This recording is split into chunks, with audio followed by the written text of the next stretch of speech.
జగన్ అంటే అభిమానం, పిచ్చి. నెక్స్ట్ 2024లో కూడా జగనే సీఎం కావాలని కోరుకుంటున్నాం మేము. చంద్రబాబు నాయుడు, పవన్ కళ్యాణ్ పైన మోడీ వీళ్ళందరూ పొత్తు పెట్టుకొని వస్తున్నారు కదా, ఓడిద్దామని. ఎంతమంది కలిసినా గెలిచేది జగనే అండి.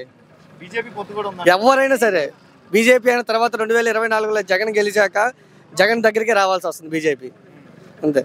అంటే రాష్ట్ర వ్యాప్తంగా ఇన్ని సంక్షేమ పథకాలు పెట్టి సమర్పదలు చేసి డబ్బులు ఇచ్చేసి రాష్ట్రాన్ని అప్పు తీసుకొస్తున్నట్టు చంద్రబాబు నాయుడు, పవన్ కళ్యాణ్ ఉన్న తాడేపల్లి అంటున్నారు. ఎవరండి ఇప్పుడు జగన్ డబ్బులు ఇచ్చి నాకు కాడ ఎవరి పనులు వాడు చేసుకోవట్లేదా? ఎవరి పనులు వాడు చేసుకుంటున్నాడుగా. నేను బిజినెస్ చేసుకుంటున్నాను, ఈయన పని చేసుకుంటున్నాడు, ఈయన పని చేసుకుంటున్నాడు, ఈయన బిజినెస్ చేసుకుంటున్నాడు. ఎవరి పనులు వాళ్ళకి మాకు వస్తుంది. మాకు రైతు భరోసా వస్తుంది, పింఛన్ వస్తుంది, మా ఇంట్లో మా అక్కయ్య పిల్లలకి అమ్మఒడి వస్తుంది, అన్నీ మా పథకాలన్నీ మాకు వస్తున్నాయి. 2024లో చంద్రబాబు, పవన్ కళ్యాణ్ ఎటు పోతారో కూడా తెలియదు. పవన్ కళ్యాణ్ ఎప్పటికీ ఎమ్మెల్యే టికెట్ కూడా గెలవలేడు, ఎమ్మెల్యేగా కూడా గెలవలేడు ఎప్పటికీ పవన్ కళ్యాణ్.